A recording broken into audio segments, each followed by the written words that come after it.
Hey. Hey, sorry, I didn't realize that you were on as this. Oh, no worry. I literally just slacked you. That was my fault.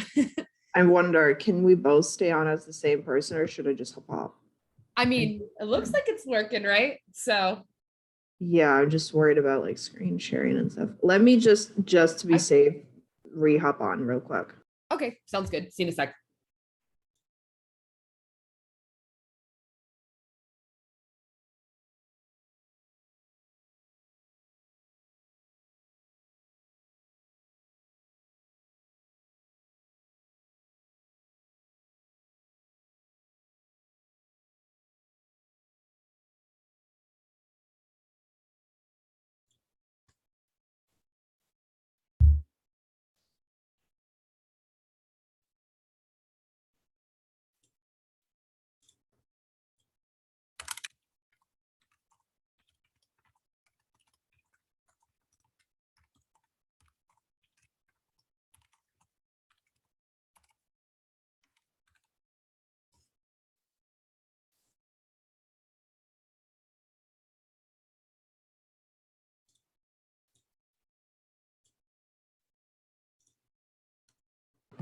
Hey. Sweet. Okay, looking good now. Have you heard from Susan? She not in the waiting room? I'm not seeing her. I have not heard from her. Uh-oh. Okay. Do Wait, okay, 34 people in the waiting room. Okay. you want to maybe give her a call or? Yeah, I will. Yeah.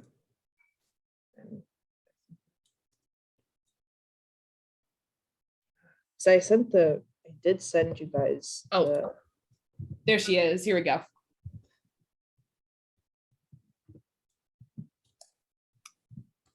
Okay. Hello. Hello. Everyone is in the waiting room. So Okay. this is How many do we have? 36 people. Okay. I'm sure more will hop on. I'm sure more will. Shall we let them in? Sounds good. All right.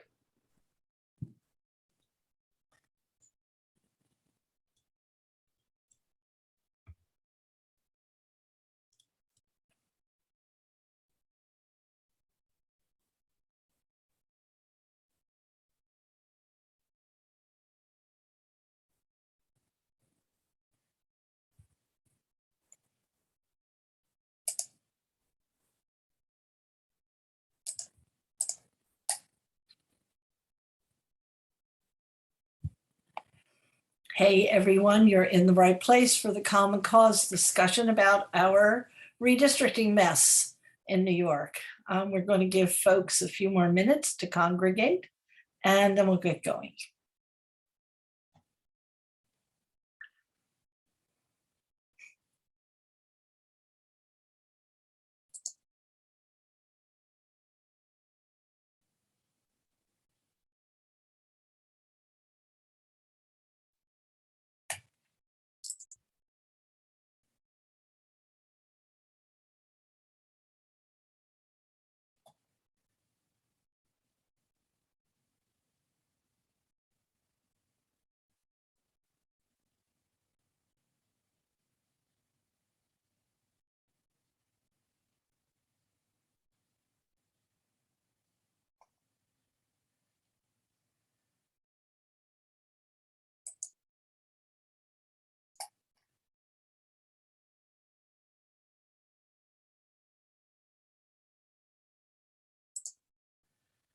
Okay, I think we've given the folks who are slow joining us enough time. I want to honor the folks who are able to get on in a timely manner. And so we're going to get going. Thanks absolutely for joining us. I'm Susan Lerner from Common Cause New York. I'm joined today by Natalia Filatova, who's our assistant director, and Abby McHugh, who is our organizer. And Natalia and Abby are our redistricting team. I think some of you have had the pleasure of doing community mapping workshops with them, or at least I hope you have, because they're really good at it and it's a lot of fun. So we're going to dive right into it. I'm going to ask Natalia to start us off with a description of what happened with the lawsuit that was filed by a number of Republican individuals in Steuben County, New York, which is a county in the Finger Lakes, central New York, very rural.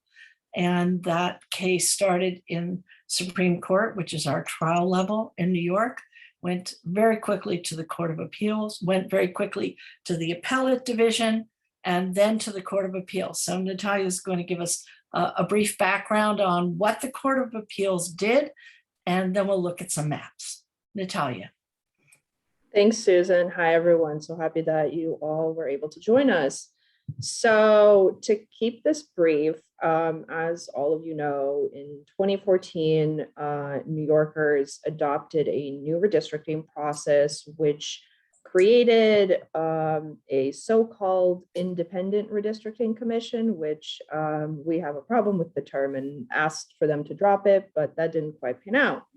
So the commission was tasked to draw a new set of maps following the 2020 census. The commissioners were appointed by both parties, so from the Democrats and from the Republicans. And in accordance to the process that they were supposed to follow, they were to draft a set of maps and then send it to the legislature for a vote. Under the process, if this first initial set of maps was to be rejected, the commission was then required to prepare a second set of maps that again would be subject to a vote in the legislature.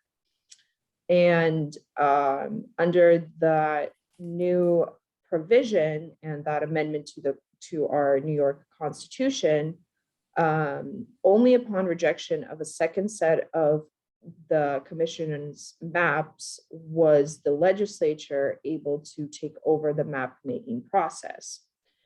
What ensured in 2021 did not follow quite the procedural rules. The commission was assembled, it hosted numerous hearings, and I'm sure some of you on this call may have even testified at the hearings and submitted commentary about current district lines or their proposals and what you thought of them, or had any recommendations. So they hosted hearings and drafted an initial set of maps, but because they were unable to come to an agreement amongst themselves as to one unified proposal, they drafted two. So the Democratic commissioners and then the Republican commissioners, or I should say those appointed by the Democratic Party and the Republican Party, drafted two separate sets of maps. They sent them to the legislature and the legislature rejected both proposals. They were then the commission was then supposed to draft a new second set of maps, but very quickly they indicated that they could not break the partisan gridlock and couldn't agree and move forward in a nonpartisan manner. So they weren't able to agree on a new set of maps. And that is when the legislature took over the map making process without the commission submitting a second proposal. The legislature quickly drafted them, the governor signed off on them, but court petitions were filed stating that not only was the procedure not followed, but that the majority party, so the Democrats in the legislature, gerrymandered, and that the maps did not follow the constitutional requirements to be nonpartisan or competitive. And the court case moved up really quickly. As Susan mentioned, it went to the Court of Appeals, and the Court of Appeals ruled that on both counts, on both counts were the maps were rejected and had to be redrawn because, again, the commission failed to follow the procedure and did not submit a second set of maps, and also they were gerrymandered. The Court of Appeals has appointed a special master to draw the maps. He's I believe, a political science professor from Pennsylvania. Susan, am I right here? He's a postdoc fellow at Carnegie Mellon, and he was appointed by the Supreme Court in Steuben County, but the appointment was approved by the Court of Appeals. Yeah, so he has been put in charge of drawing the new maps, which, as you saw from the email invite to this meeting, is going to move super fast. And yeah, so that's kind of where we are. So what's interesting about what the court did was, first of all, the Republicans in their infinite wisdom chose to attack only the Congressional and the Senate, state Senate maps. Interesting choice. Why would they do that? They would do that, frankly, because they could gain more seats from a changed map for Congress and for the state Senate.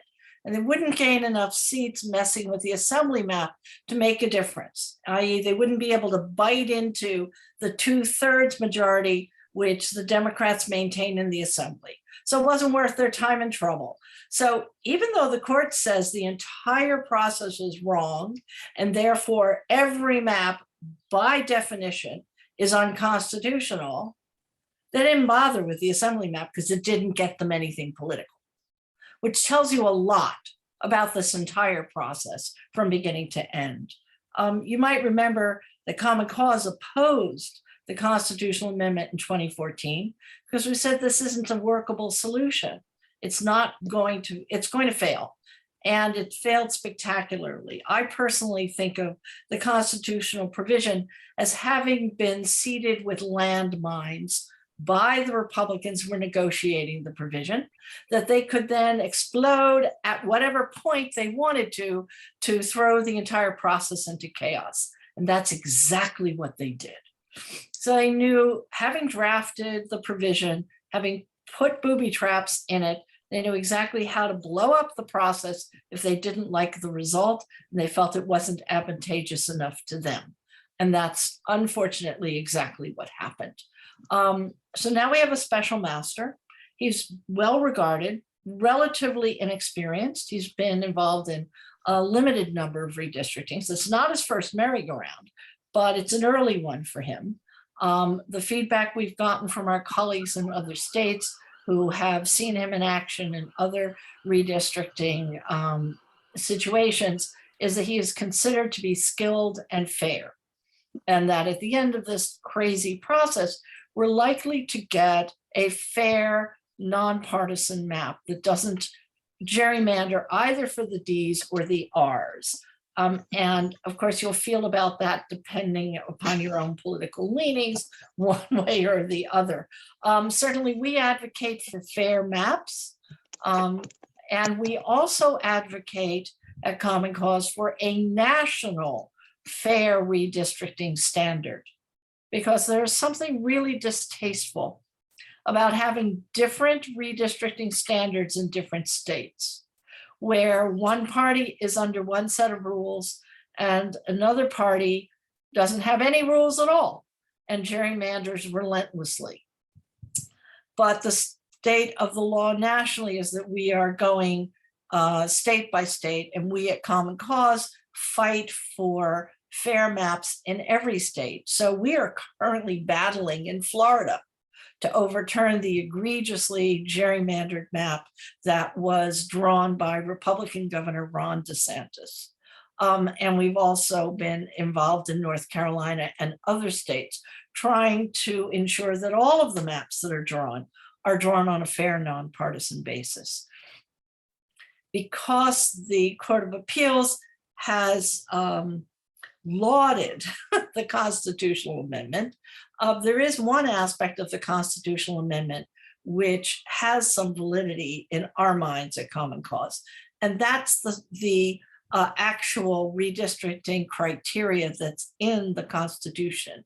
And the special master will be required to draw his maps for Congress and for the state Senate according to those criteria. Natalia, do you want to go through that quickly for our folks here? Yes, so let me pull this up so this is more visible to folks. So what the special master needs to follow, aside from the voting rights provisions and that sort of thing, here we go, slideshow, is the Article 3 of the New York State Constitution, which has 6 different criteria that need to be met. So when drawing district lines, the special master is required to draw contiguous districts. They have to be compact as practicable. The districts shall be as even and equal in population as possible. So there is some flexibility there in deviation, but they should be as equal in population. They cannot discourage any competition or work in favor of incumbents or any particular candidates or parties.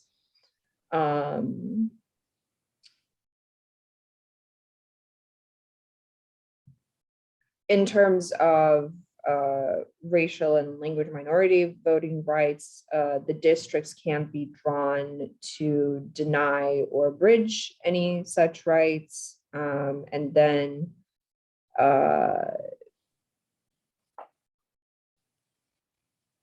the Senate districts should also be as equal in the number of inhabitants. So that's not just for Congress, that's also, that applies to the Senate. And where possible, this Senate map should not divide counties or towns. So yeah, that's the Article 3 of the New York Constitution, Section 4, if anyone wants to read through this on their own time. But yes, the special master has to comply with these requirements.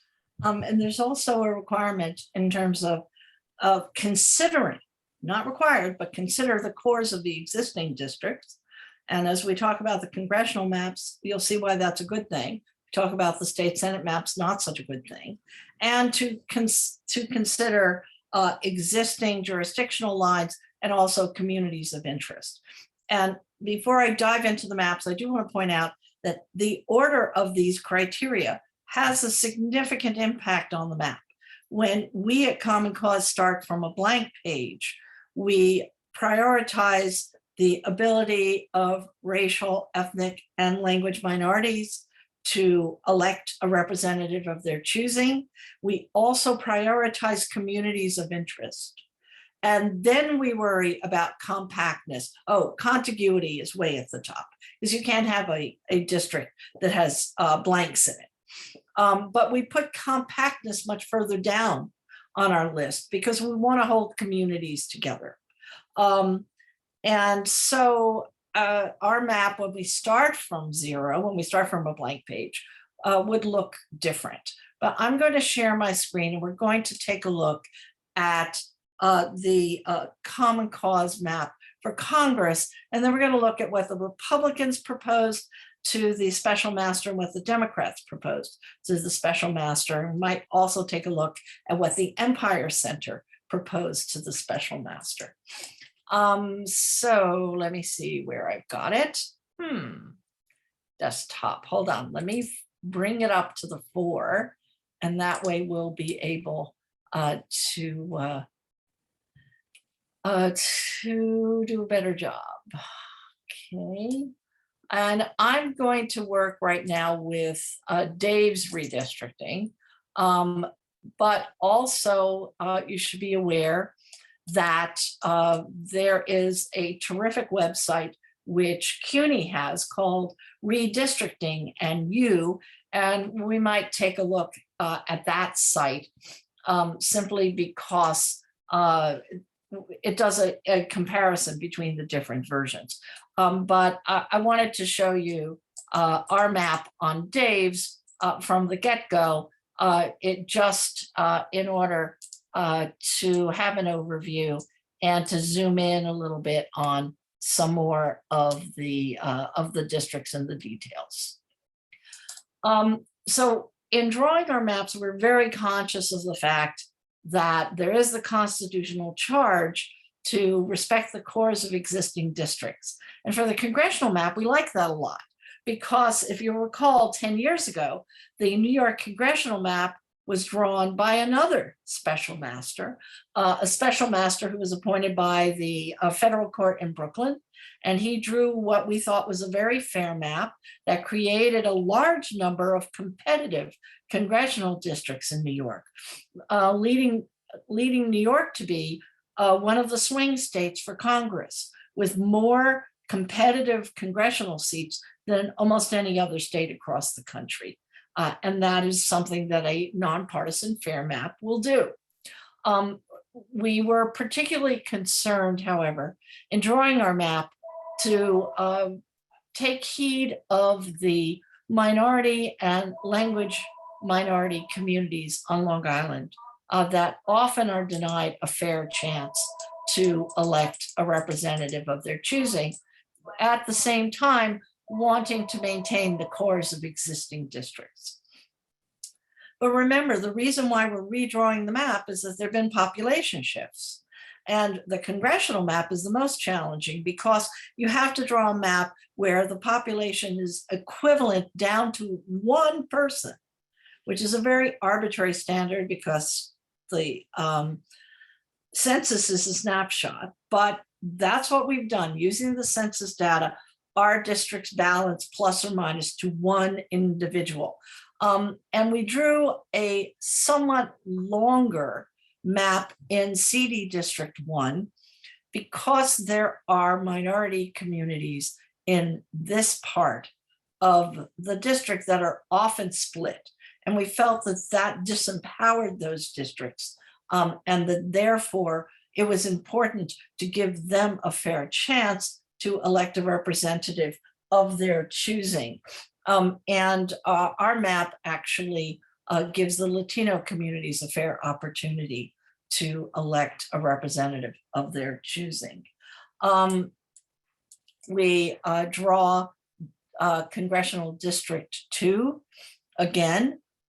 This makes a lot of sense. The North Shore is a very coherent community of interest, and we maintain this horizontal axis on this part of the map because that's how Long Islanders think of their community. They think of it as North Shore and South Shore. We draw four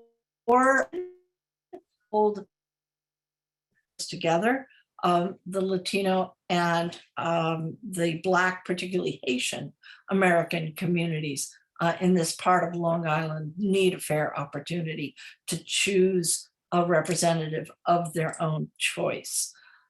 We made a deliberate decision in drawing our maps to adopt what's called the Unity Map for New York City. And the Unity Map is a map that's drawn by a consortium of civil rights groups that represent different ethnic minority communities in New York City: the Black community, the Latino community, and the Asian community. And as you may be aware, there's been a tremendous burgeoning of the Asian community in New York City, which needs to be reflected in the maps. But rather than drawing our own map on a very short time table because frankly, we did not draw a map to submit to the not so independent Redistricting Commission. We only drew our maps, finalized and drew our maps when it was clear that there was going to be a master.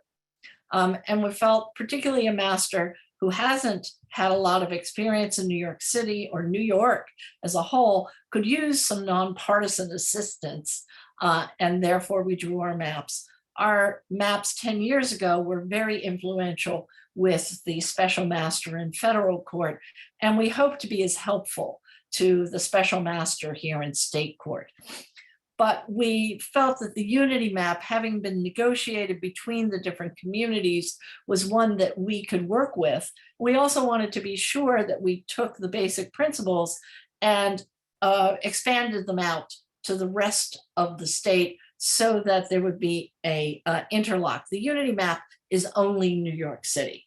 And we felt it was important to have a nonpartisan map that was mindful of the need for minority and language minority communities to have a fair opportunity, and also a fair nonpartisan map. Because as you know, there are parts of our state where you can get some pretty competitive congressional districts if the maps are fairly drawn.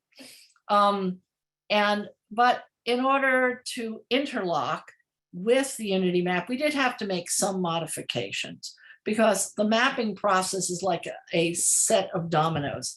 When you make a change in one place, you're going to have to make a concomitant change in another, particularly because you have to balance your population.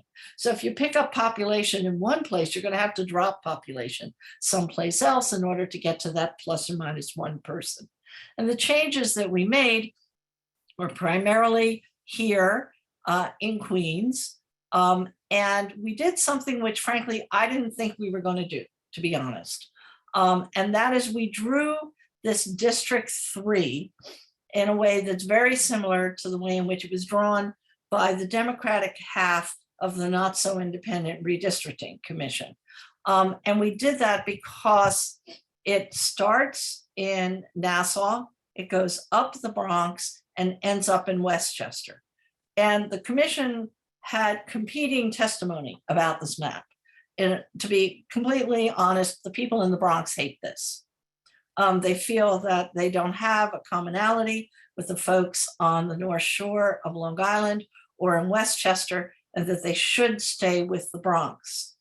But there were other folks in Westchester who came and testified that they felt they actually did have a commonality, more of a commonality with the North Shore of Long Island Sound than they did with people who live in Westchester on the river. And the reason why we ended up drawing the map this way is that we needed to maintain District 6 and District 5 in a way that was fair to those communities as the unity map drew them. And 6 is the Grace Meng district, which is the Asian district, and 5 has a significant African-American component to it. And in order to do that, we either had to draw a district that went from New Rochelle, snuck around in Queens, and went all the way to Astoria. And we felt that, frankly, that was less defensible than putting the North Shore and the South Shore of Westchester together. So we made that determination. The other thing that's important is the way in which CD11 is treated, because frankly, as you'll see with the Democratic, the map submitted to the court by the Democrats, they keep trying to gerrymander this district by pulling a lot of brownstone Brooklyn in, and that is the only reason to do that is partisan purposes.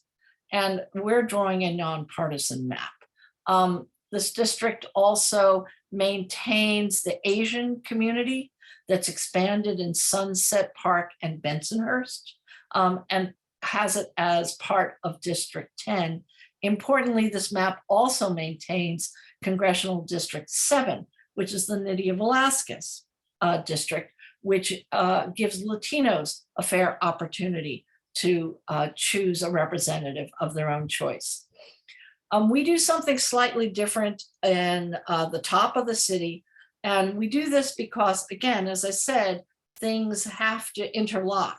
And when you start out at the end of Long Island, in order to draw a competent and fair map, with the population shifts, everything ends up moving upwards a little bit because the population growth is in the lower part of the state, not in the upper part. So everything pushes a little bit further north. And we end up in changing CD 13, which is currently the Espaillat district. We pick up less of upper Manhattan and we include Riverdale in it.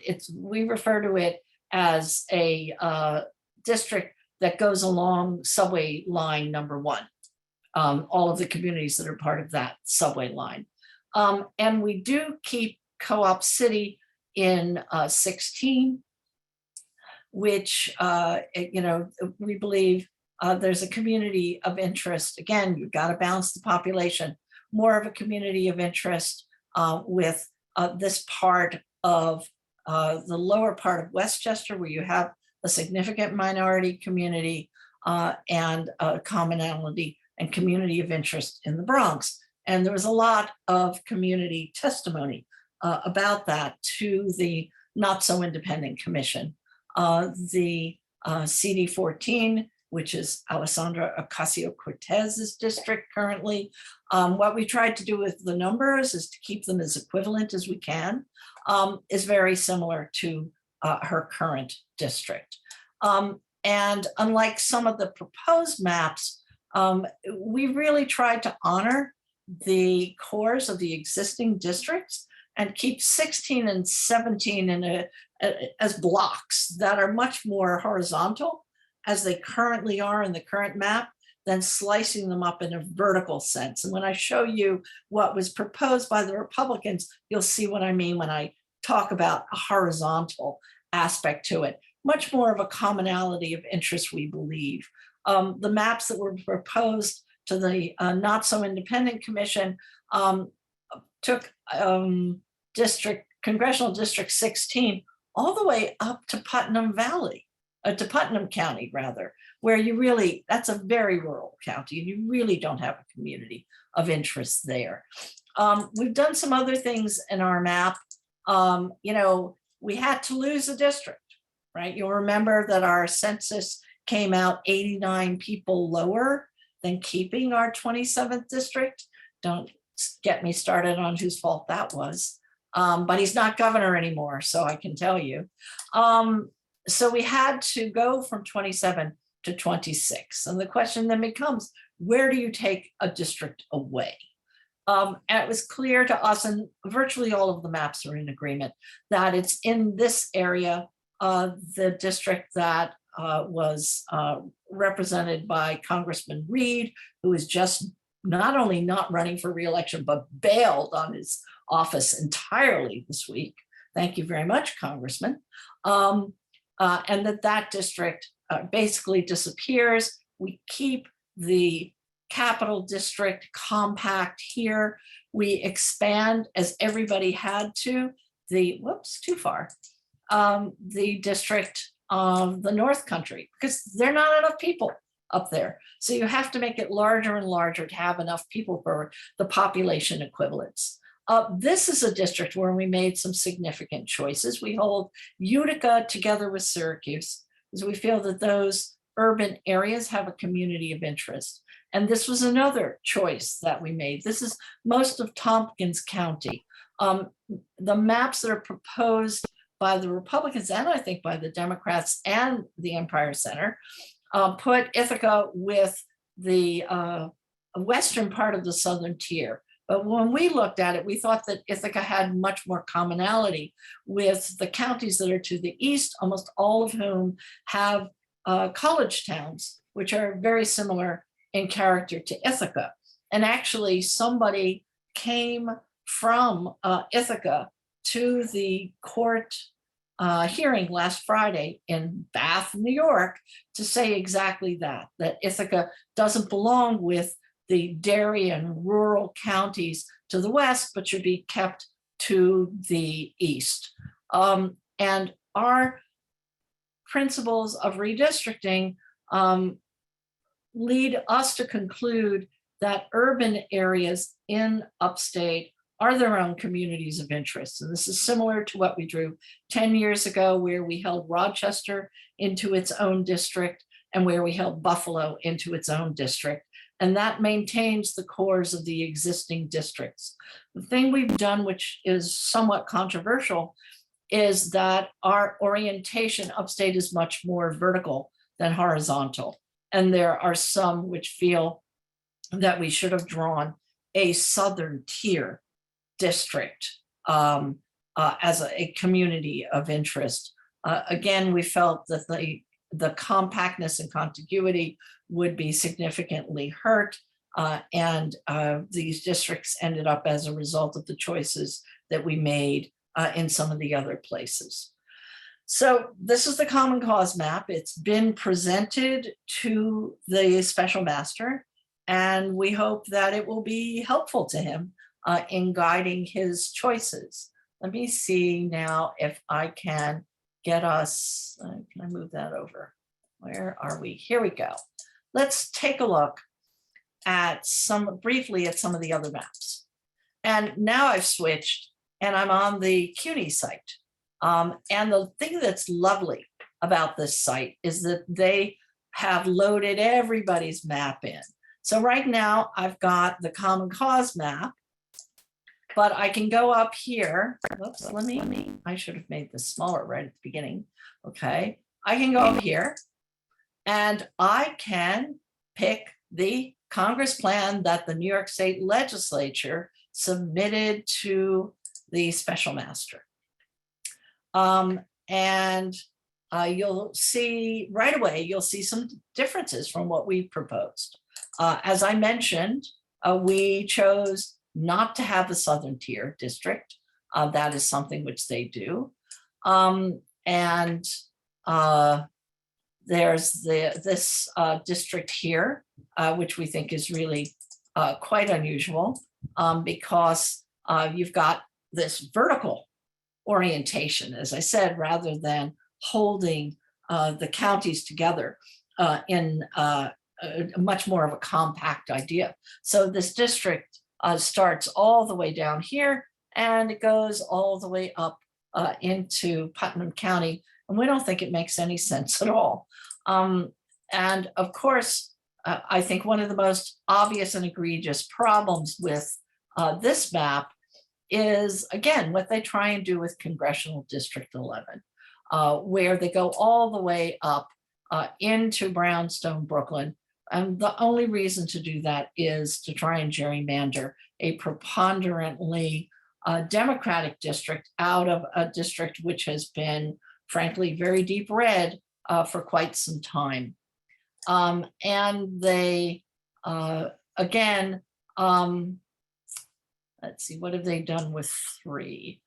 3, again, is somewhat similar to what we did in terms of having the North Shore and the south part, the Long Island Sound part of Westchester together. Again, that's very much done to maintain Congressional District 6 in its current configuration. And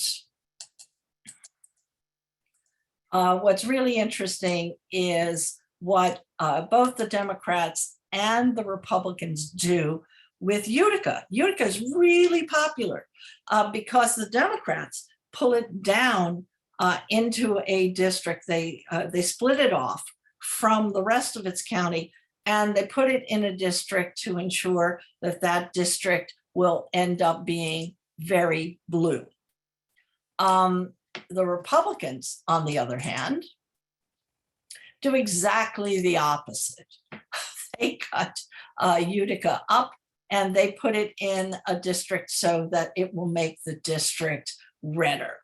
And what they do on Long Island is cut up some of the minority communities. And what they do in CD 11 is a lot closer to what you currently have in the maps, which is Staten Island and South Brooklyn together. But the thing they do that is really weird and an absolutely clear gerrymander is what they do in Congressional District 4, where they cut through 3 different counties. Now, remember, when we looked at the criteria, holding counties and cities together was one of the criteria in our state constitution. And one of the things which we tried to do in the Common Cause map was wherever possible, not slice into counties. So we have a relatively small percentage of counties that we cut up. Both the Democratic and the Republican maps are very happy to carve up counties in order to get the political leaning for the districts that they want. So here what they've done is they've started their district in Nassau County, they've cut through a part of Queens and they end up in Brooklyn. Really what they're looking to do is to create a very red district by slicing the communities here, which where you have some minority voters, but picking up the very conservative Orthodox and ultra-Orthodox Yiddish-speaking communities in the 5 towns and managing to craft a district that goes all the way into Brooklyn to Borough Park. And so that is a very, to us, very deliberate gerrymander. It doesn't really work the way that it should, and it's done for political purposes. It separates communities which historically have worked together and putting them together with communities that they have not worked with and have no commonality in order to take a very deep red section and match it with another deep red section and ignore what comes in between. Let's see if there are other things that I recall about this particular map. Yeah, they crack the, oh yeah. Okay, you see islip on here? That's a deliberate crack of the Latino community in the islip Brentwood area. By putting the dividing line for Congress District 5 and Congress District 4 here, they crack the African-American communities in the Southeast Queens, and they pick up some African-American communities in Nassau County. So on paper, it looks like it's a racial balance, but they're not communities of interest on any basis other than they share the fact that they're both Black. Traditionally, what we have are communities in this portion, the Black community in this portion of Queens, that works with the Black community in the Rockaways. And it's usually held together as one district, and it has been held together as one district over several redistricting cycles. So those communities have a history of collaboration, and this community has no history of collaboration with Nassau. So that to us is reinforcing our feeling that this is yet another racial gerrymander. The other thing that's lovely, as I said, about the CUNY site, the Redistricting NU site, is that it has all of the maps. So it's easy to compare. Oh, let's take a quick look at the Empire Center map, which is the other map that was provided. And we had some concerns with that. We felt that nope, that's the wrong one, sorry. Here, let's go back out a little bit.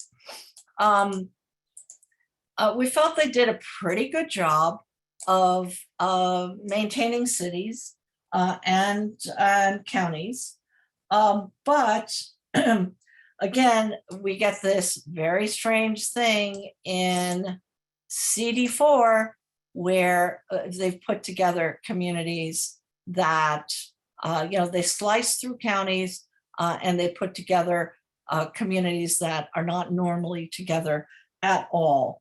So for CD4, for CD 17 and 18, they don't respect the cores of the existing districts. Again, they're in this vertical arrangement rather than the current horizontal, which we believe more accurately reflects the commonality of interest. And let's see, what is it that they do again in CD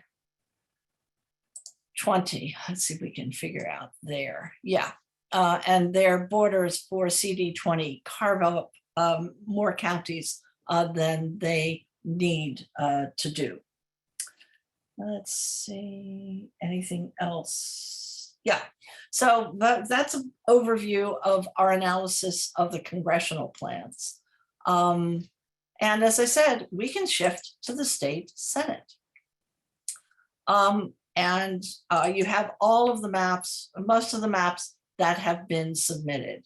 So our map, the Common Cause map, again, is drafted to be as nonpartisan as possible, to respect communities of interest to the maximum extent possible, and to hold counties together, again, to the maximum extent possible. This map also is drawn to interlock with the Unity map in New York City. So we follow their lead and don't try and second guess those communities in terms of what they think would be best for their communities. And again, a major goal of our map is to hold the minority communities on Long Island together. And this is on the state Senate map, we have a decades-long tradition of carving those communities up. And it doesn't matter whether the map is drawn as it has been for the last, numerous cycles by the Republicans carving up these communities. When the Democrats drew their map for this redistricting cycle, they also carved up the Latino and Black communities in a way that we felt was really shameful to continue that cracking pattern and packing Black votes in some places and cracking communities in others was really not something that we expected to see from maps that were drawn by a Democratic majority. But nevertheless, that's what we saw. So here's the Senate plan. By the way, the Democrats have resubmitted this plan to the court, where they've maintained that while the process for drawing this map was unconstitutional, the Court of Appeals said the congressional map was gerrymandered, but not the state Senate map. So they've resubmitted their map. And we've got places where they carve up the communities with alacrity. And we find that very, very disappointing that they did that. And let's just take a look at what they've done statewide. We find that this map cuts up counties very, very readily. And that is something to be avoided if at all possible. So the gray lines are the county lines, and you see how many of them are intersected and not held whole at all. And frankly, let's see, where are they? Okay, let's see. It's the IRC. I'm looking for the, okay, I don't see the Senate map, oh, I know. The Republican plaintiff submitted a map that was was a PDF, and they have not provided the CUNY folks with the mapping details that are needed to include their map on the CUNY site.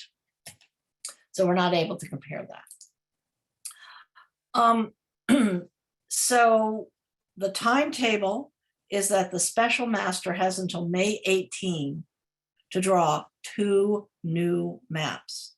This is crazy, friends. I mean, we're talking the federal litigation a year ago was just 1 map, and it took weeks for the special master to do a good job.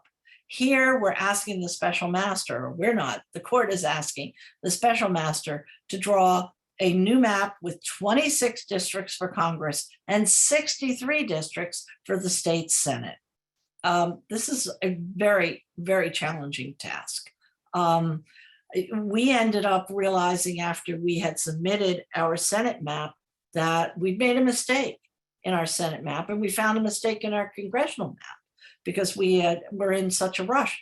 And we know the state really well. So we had to file corrected versions. I do not envy the special master who is supposed to go through all of the testimony to the not so independent redistricting commission, the testimony and the maps that have been filed in the litigation, and then draw new maps, which are supposed to be announced to the public on May the 18th.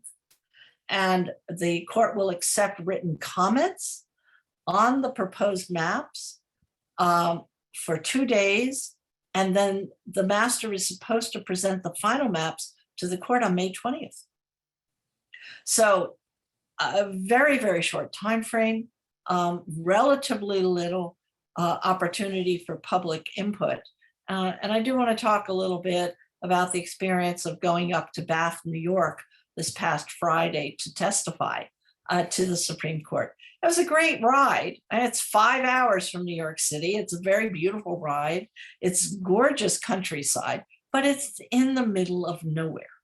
And it really was very difficult for the groups that represent diverse communities in New York City and Westchester to have their voices heard and to be sure that the special master was aware of their concerns.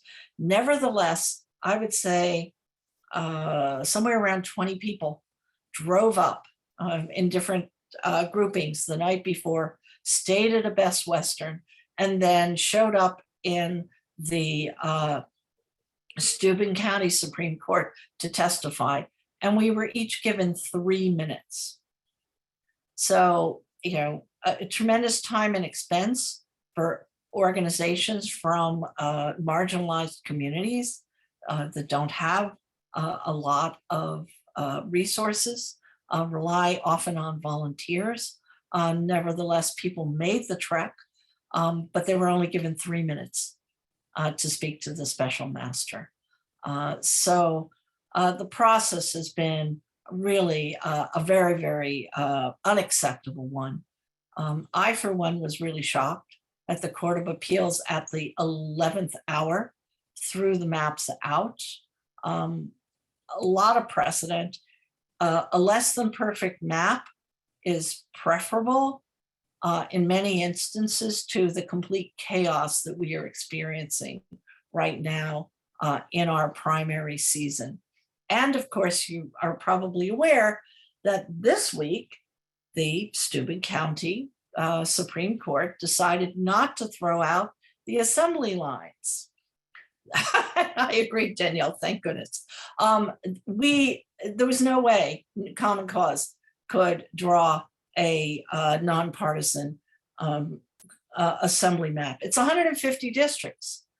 It's really time consuming to come up with a good map. But, you know, the court said there simply was not enough time, that raising the issue of the assembly maps this close to the June primary was simply inappropriate. And even though the Court of Appeals logic about the map being unconstitutional from the get-go because the Court of Appeals said the legislature did not have the authority to draw maps, we happen to disagree, but that's another story. The court said it was simply unworkable to get rid of the assembly maps. So we're now looking at a situation where we're going to have 2 primaries. One primary at the end of June, which will have the statewide offices being primaried. So that's the governor and the lieutenant governor and the assembly. And then we're going to have another primary in August when nobody is paying attention to politics and everybody wants to go swimming. And that primary is going to be for Congress and for the state Senate maps that we won't see until later this month. So everything is in an uproar for the state Senate and for Congress. It's having an impact on the legislative session in that the senators are pretty hysterical about what's going on. It interferes with their ability to concentrate on the end of the legislative session. But it really leads us back to our strong feeling that there's a much better way to do this. And it's about time that our state got it right. And the better way to do this, you may have heard us speak in other instances, is to have a true citizen-led redistricting process, modeled after the process that we see working in California and in Michigan, and that we have working right now in Syracuse, New York. We've got 15 everyday citizens who volunteer to be part of a pool of about 100 different people who are residents of Syracuse with the necessary skills and background to be able to understand redistricting and draw maps. And those 15 individuals, ethnically, geographically diverse, gender diversity, are hearing testimony from their neighbors and are going to be drawing maps that are going to be released later this month for extensive public comment. So having set up a deliberately faulty process in our state constitution in 2012, ratified by the public because they thought they were getting independent redistricting, it's time for the legislature to come to their senses and to amend our constitution to give us what we want, which is an independent process that is not run by politicians. And we at Common Cause expect to announce a proposed constitutional amendment in the next week that we will gather support for. And we would love to have your support for the idea that it's time for New York to get it right and to have a true citizen-led, non-political, non-partisan redistricting process. So we're going to put a link in the chat to a petition that we are starting to circulate, and we'll be able to share our proposed constitutional amendment with you next week and with the legislature. And let's see if we can't get it done the right way this time around. We're coming upon the hour. I've been talking relentlessly. I'm sorry to bend your ears so much, but there is a lot to cover. I'm certainly willing to continue on and answer some questions, but nobody will be offended if you've had enough and you say goodbye and leave the meeting. So if you would like, we can spend another 15 or 20 minutes and answer questions. I'm happy to do so. And anybody who wants to leave should feel free to do so. So Abby and Natalia, some questions. I see Diana Finch has her hand up. Okay. Yes, Hi, Diana. hi. My question is, who exactly were the Democrats who made the maps? Because nobody seems to want to own it. They only ever refer to the Democratic map. You know, they don't, who are the individual people who? We don't know. Everything happened behind closed doors in the space of a week. We presume that it was the folks who are currently at LAT4, but they were being very mysterious. Danielle, do you have any information on that? I mean, I understand it's the people of the people who are part of LAT4, including my senator. But I've heard, but I don't know that this is true, that certain congressional reps had say, like perhaps Sean Patrick Maloney. Yeah, and we haven't even talked about the hash that they've made of the attempt to get the federal courts involved. Suffice it to say that they screwed that up as well, and the federal courts have not stepped in to save anything. So yeah, it's LAT4. In 2014, when the constitutional amendment was on the ballot, the good government folks who supported it said, and we'll be getting rid of LAT4 because they'll be irrelevant. And those of us who were skeptical about what was being done said, where do you see that? is that in the Constitution? Is it in any legislation? And they were like, well, but Lat 4 won't have anything to do. So of course they'll be out of business. Well, Lat 4 has gotten a budget allocation of a minimum of $2 million every single year since 2014. So the fix was in from the beginning, folks. They bamboozled the voters. We got to straighten that out. Karen, you had your hand up. Karen Holloway. Hi, about Western New York, I really am surprised by the split, the East-West split there, because I attended two sets of the public comments, and the ones down in Westchester and Hudson Valley and Western New York, where I have connections. And I don't think anybody spoke for a East-West division. There really is a perceived Lake County versus and Southern Tier kind of natural community of interest. I'm just puzzled that it seems that the justification for doing it revolves around Ithaca and universities, but No, that's a different section. It has more to do with how we drew the cities. I wouldn't be adverse to see that the master maintained a Southern Tier district there. We just made a different mapping choice.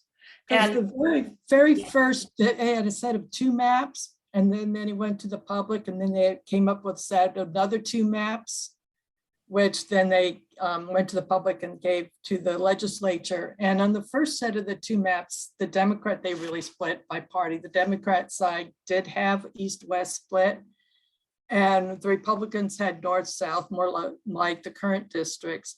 But even by the second maps, the set of maps, the 2 maps did converge a little bit closer to each other. And one of the big changes was to go back to the Lake counties and Southern Tier division. Yeah, so I think that's another valid way to map it, to be honest. I wouldn't go to the wall defending that this was the only way to do it. You make some choices in mapping, and this was one we made, but I think it's perfectly valid to have a Southern Tier district as well. It's the way in which they linked Yonkers to Putnam County that I had a real problem with. Well, that was a bad, that I agree with you there. That was nuts. Nuts. Yeah, and the CD11 gerrymander was just so obvious. And what the Democrats did with CD1 was not holding communities of interest together, but just looking to take a partisan, very red district and make it very blue. Yeah, there were a lot of problems with that congressional map. They overreached. On the Long Island Sound, that's I lived down in the Bronx back in the 70s and 80s, and a lot of people did speak up for. There are a lot of Bronx residents that attended the the Bronx people hate that, I know. Well, when I see how it's drawn, I looked at that closely. I noticed that Co-op City's not in that district. I noticed it really hews to your City Island, Frog's Neck into that district. I think that is defensible because it really is more the parts of the Bronx that really are oriented towards the sound. Oriented toward, So I think, City Island for sure. Yeah. And even Frog's Neck. So I think that's defensible the way. Well, thank you. And, as I said, we made that choice because, again, when you're drawing a map, there are all of these pieces that have to interlock. And in order to really do justice to the burgeoning minority communities in Queens, we're going to have to make some difficult choices about CD3. And yes, I think it's more defensible to hold the communities around the Sound than it is, as I said, we would have had to link Astoria up to Yonkers and New Rochelle. And that just, we couldn't defend that in our own minds. I didn't think we were going to draw CD3 the way we did.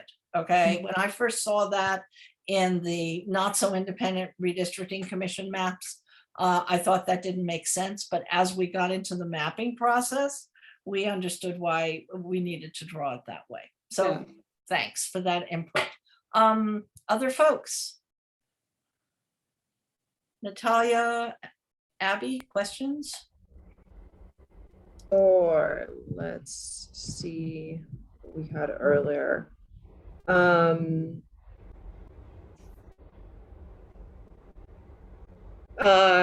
Is there a link to proposed federal legislation that would dictate national standards? Who are sponsors? With what prospect for action? That's a question from Mike. And Like, that's a great question. And the Freedom to Vote Act, the big omnibus federal legislation that we all worked so hard to try and pass earlier in the year, has excellent fair redistricting standards. And I was very sorry to see, I was heartbroken actually, to see the bill fail. This is one of the ways in which it has immediate consequences that it didn't pass. And I'm sorry that they haven't carved out some parts of that bill to pass separately, so that we wouldn't have the situation where you have a Florida map that deliberately disenfranchises African Americans and a fair New York map that goes out of its way to be sure that minority communities have a fair chance. As I said, two different standards are very obnoxious, but that's the situation we're in. So we should be urging our congressional representatives to carve out the portions of the Freedom to Vote Act that could still pass. And I think that one would be one. Next question. We have another one from Erica. Can you speak to how the New York State Supreme Court can be overridden? I think this is a conversation about So versus Court of Appeals. yeah, so that would have to go up through the state system to the Court of Appeals, which is our highest appellate court. If what was drawn was a very egregious violation of equal protection of the Voting Rights Act, somebody could try and attack it for the next cycle in federal court. But we would be very surprised if the special master drew a map that would be subject to challenge in federal court. If the special master's maps are challenged, I expect it would go up very, very quickly to the appellate division and the Court of Appeals, the way the original order from the Supreme Court went up. These maps have got to be finalized. People have to be able, candidates have to be able to get on the ballot for August. The ballot has to be finalized in July in order to be mailed out to people in the armed forces and overseas voters. There's a 45-day federal law, 45-day requirement in federal law that the absentee ballots going to members of the armed forces have to be mailed 45 days before election day. So there's not a lot of wiggle room here. And people, the candidates have to go out and recirculate nominating petitions. Those nominating petitions have to be certified by the boards of elections, and then the ballot has to be finalized. But before that can happen, the Board of Elections needs to take the new map and break them down into election districts. So this too is a domino effect. Election law has a lot of interlocking pieces that are very time delimited. And the more we delay the maps, the harder it is to run a good election, which is already challenging for our state in the best of times. Next question. Danielle, do you want to go? Yeah, I have so this is sort of, well, actually, didn't the court rule yesterday that they're not going to redo petitioning for Senate and Congress? That wasn't actually my question, though. I thought someone told me. I may be behind. I didn't look at the full order. Okay. They said that they were that the petitions for the statewide, for the lieutenant governor and the governor, could stand on the old districts. But I don't see how that could hold for the new Senate districts. Yeah, no, I agree. My question though is actually about the 2 primary dates. My worry is that that's like a enfranchisement voting turnout nightmare. Can there be any push? Not that I think August 23rd is a great day to have an election, but could there be any push to consolidate everything to August? There could be. Every indication is that the governor would veto it if the houses were willing to do that. And my read of the assembly is they won't do it. Right? Because their maps are set and they're ready for June. So in the horribly self-centered world of Albany, the question for the assembly will be, what's in it for me? And there's nothing in it for the assembly. They won't do it. So there's a consensus among all of the activists that the August date is a disaster for voters, but we don't see any opening to get them to change. It's just being realistic, to be honest. It's bad all around. All of the options stink. And that's what the Republicans wanted, and that's what they got, to be blunt. The Republican majority is the former Republican Senate majority is very self-satisfied right now, as is the former governor. They created this mess. And I would like to see the current Democratic majority step up and fix it and put the blame where it belongs, which is not on them. They didn't create this mess. This mess was created and handed to them, and, after hoodwinking the voters. Okay, other questions? There was one specific one. How does our congressional map change CD19? CD19, we move it up, and I think we move it up. We move it up because of the population shifts, which there's no other way to do it. That district was going to have to change. In the Democratic map, it's pushed way up. Ours isn't pushed up, I don't think, quite as radically. Let me take a look. Congress. Let me refresh my recollection on the Common Cause map. And 19.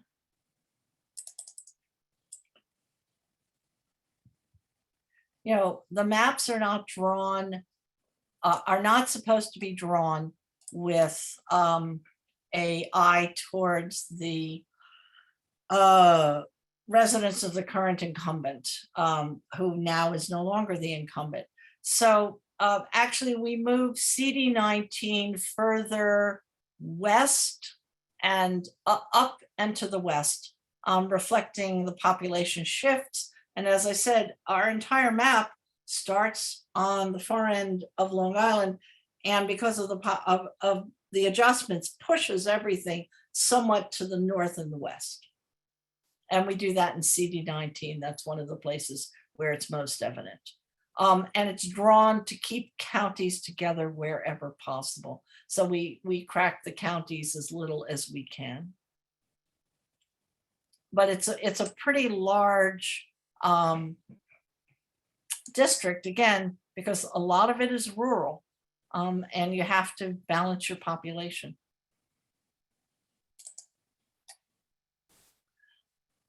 So hold on one second. Let me go to screen share and I'll show you. Okay. Share the screen. Here we are. Share. Okay. This is it. It's large. And it goes up the river to the west. So it doesn't include, cuts out Columbia, cuts out Dutchess, and it no longer includes New Paltz. but we did have to do some cutting in order to get it to balance. Okay. Next question. And remember, after we drew the maps, we could check and see what the partisan leaning was, but we didn't make any changes because we don't draw on a partisan basis.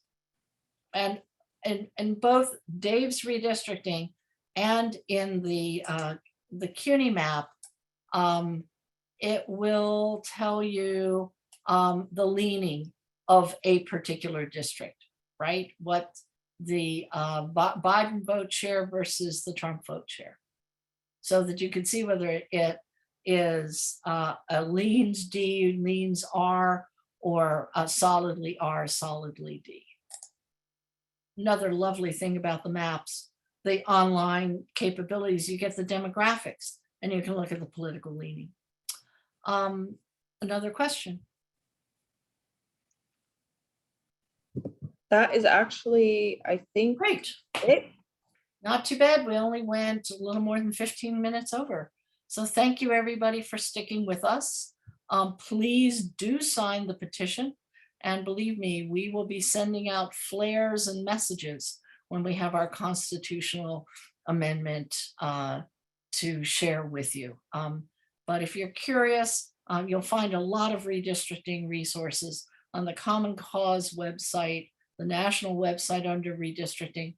There's a lot about what's happening across the country, and what's happening in New York is reflected on our Common Cause New York website under redistricting as well. And Abby's put some links in the chat. And thanks for spending some of your Thursday evening with me and with all of us at Common Cause New York. Thank you, Susan.